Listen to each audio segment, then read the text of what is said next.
በዓለማችን ላይ ኤርፖርቶች በየዕለቱ በሚሊዮን የሚቆጠሩ መንገደኞችን ያስተናግዳሉ።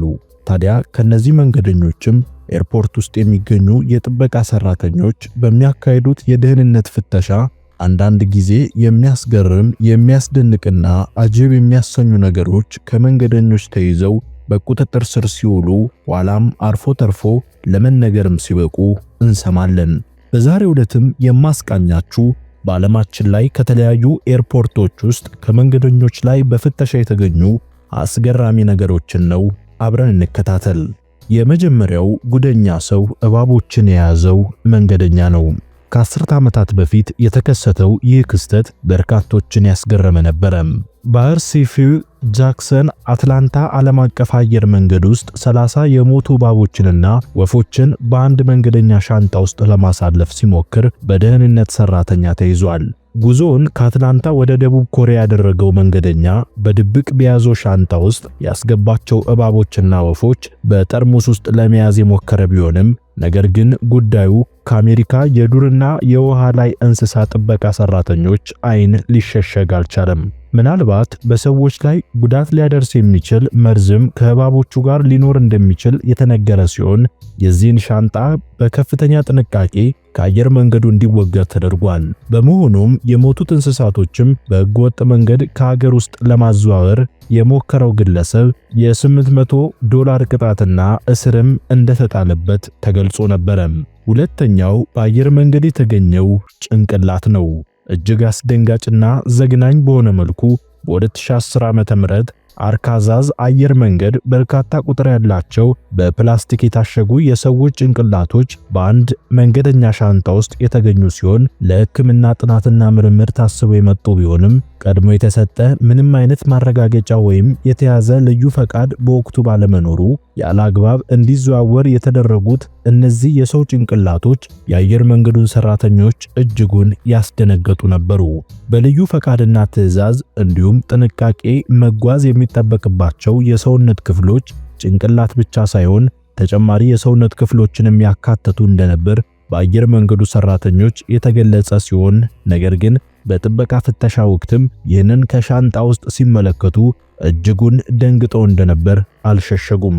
በሁኔታው ሁላችንም ተደናግጠን ነበረ የሚለው የአየር መንገዱ ሰራተኛ በወቅቱ ሁኔታዎችን እስከምንጨርስ ድረስ ራሴን ጭምር መቆጣጠር እንዳልችል አድርጎኝ ነበር ሲል በፍተሻ ሁኔታውን የተመለከተው የአየር መንገዱ የጥበቃ ሰራተኛ በስሜት ሆኖ ይናገራል።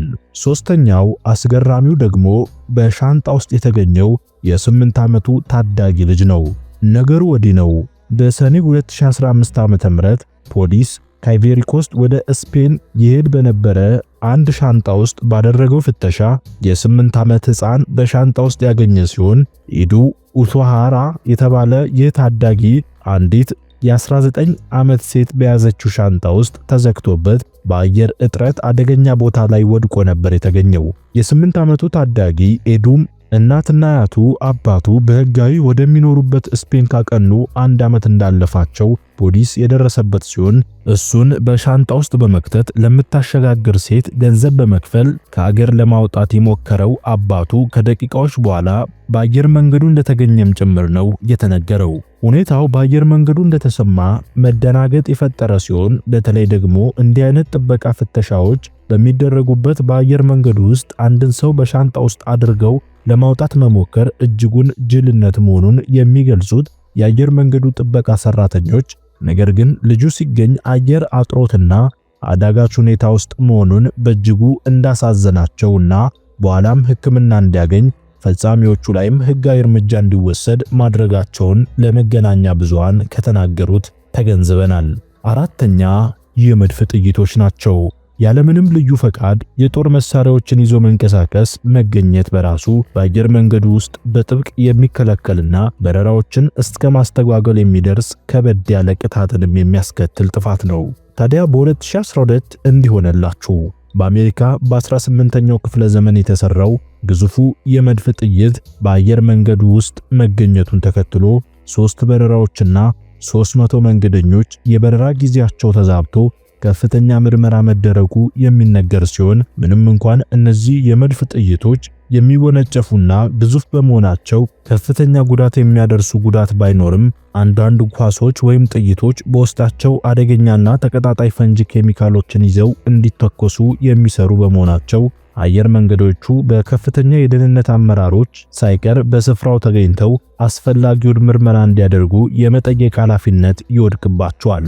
ታዲያ እነዚህ የመድፍ ጥይቶች በአየር መንገድ ውስጥ ከተገኙ በኋላ ሁሉም በረራዎች እንዲቆሙ ተደርገው የተፈተሹ መንገደኞችም ሁሉም ወደ ኋላ ተመልሰው እንዲፈተሹ ተደርጎ መድፍ ቁምቡላዎቹ ምናልባት በሰራተኞች ገብቶ ሊሆን ይችላል የሚለው ጥርጣሬ መምጣቱን ተከትሎ ሁሉም ሰራተኞች ከአየር መንገዱ ወጥተው እንደ አዲስ ዘመናዊ ፍተሻ ተደርጎባቸው አውሮፕላኖቹ ከአፍ እስከ ገደፋቸው ተፈትሸዋል። ይህም አንድ ሙሉ ቀን የበረራ ፕሮግራምን ያስተጓጎለ አደገኛ ክስተት መሆኑ በአቪዬሽኑ ዘርፍ የተመዘገበ ነው።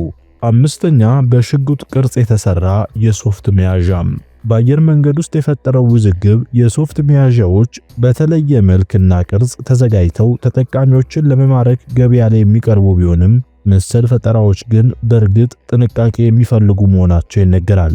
በዚህችው በሀገር አሜሪካ በአየር መንገድ ውስጥ በሽጉጥ መልክና ቅርጽ የተሰራ የሶፍት ማስቀመጫ የተገኘበት አንድ ግለሰብ ትክክለኛ ሆነው ተመሳሳይ መስሎ የተሰሩ የጦር መሳሪያዎችን በአውሮፕላን ውስጥ ጉዞ ላይ ይዞ መግባት የማይፈቀድ በመሆኑ በፍተሻ ወቅትም በአየር መንገዱ የጥበቃ ሰራተኞች ሊያዝ ችሏል።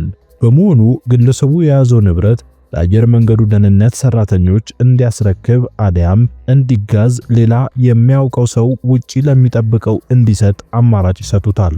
ቢሆንም አጋጣሚው መጫወቻውንም ሆነ የጦር መሳሪያ መልክና ቅርጽ ያላቸው ዕቃዎችም በየትኛውም አግባብ በአየር መንገዶቹ በኩል ማለፍ እንደማይችሉ የተነገረበት አጋጣሚ ነው።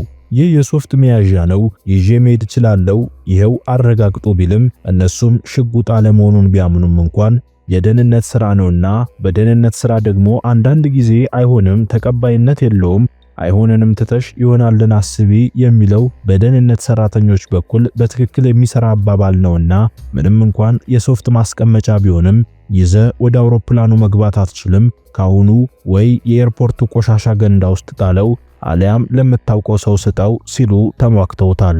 ይህም ረዘም ካለ ክርክር በኋላ የአውሮፕላን በረራው እንዳያመልጠው የሰጋው መንገደኛ በዚሁ በኤርፖርቱ ቆሻሻ መጥያ ውስጥ ጥሎ መንገዱን ቀጥሏል። ስድስተኛ ፈንጂዎች። በዓለማችን ከፍተኛ የደህንነት ስጋት ከሆኑ የጦር መሳሪያዎች መካከል የእጅ ፈንጂዎች ተጠቃሽ ናቸው። በቀላሉ ከቦታ ቦታ መንቀሳቀስና በጥቅም ላይ መዋል የሚችሉት እነዚህ አውዳሚ የጦር መሳሪያዎች ታዲያ ለሰዎች ደህንነት ሲባል በተለያዩ ስፍራዎች ጥብቅ ክልከላ ይጣልባቸዋል። ከነዚህ መካከልም አየር መንገዶች ዋነኛ ተጠቃሾቹ እንደሆኑ ማረጋገጥ ይቻላል። ተቀጣጣይ ፈንጂዎች ከአንድ ሀገር ወደ ሌላ ሀገር በህጋዊ መንገድ እንኳን ሲጫኑ መንገደኞች በሚጓዙበት አውሮፕላን አይሄዱም። ጥብቅ ክልከላ አላቸው። በዕቃ መጫኛ አውሮፕላን ብቻ ነው የሚጓጓዙት። ታዲያ ይህን ጉድ ያሰኘ መረጃ የተሰማው በ2017 ነበረ። ቤርግም አርባማ 4 ባለ 4 ሚሜ እጅግ ከባድ የሆኑ ፈንጂዎችን ወደ ማንኛውም መንገደኛ ቀለል አድርጎ ከልብሱ ጋር በሻንጣ ውስጥ ይዞ ሊጓዝ የነበረ አንድ መንገደኛ በቁጥጥር ስር ውሏል። ሁኔታው በወቅቱ በርካቶችን ያስገረመውን ለጥበቃ ሰራተኞች ፈንጂ በሻንጣ ይዣለሁ ብሎ መናገሩና ይህም ሳያበቃ ደግሞ በሻንጣው በተደረገ ፍተሻ የተገኙት ፈንጂዎቹ የሰውየውን ጤንነት እስከ ማጠራጠር ጭምር አድርሰው ነበር። ታዲያ አስቀድሞ ራሱም የተናገረው ብዙም በፍለጋ መድከም ሳያስፈልጋቸው ሰውየውም ዕቃውንም በቁጥጥር ስር አውሏል። እንግዲህ በዚህች ዓለም ያልተሰማ ያልተደረገ ነገር የለም። ለዛሬም ይህንን አስደናቂና አስገራሚ ፕሮግራም አቀረብኩላችሁ።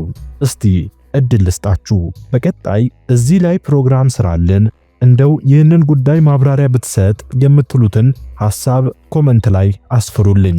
ከዛም እንዲሰራ ብዬ የመረጥኳቸውን ወደ እናንተ አቀርባለሁ። እግረ መንገዳችሁንም ቻናሉን ሰብስክራይብ እና ቪዲዮንም ላይክ እንድታደርጉ እጠይቃለሁ። መልካም ጊዜን ተመኘው።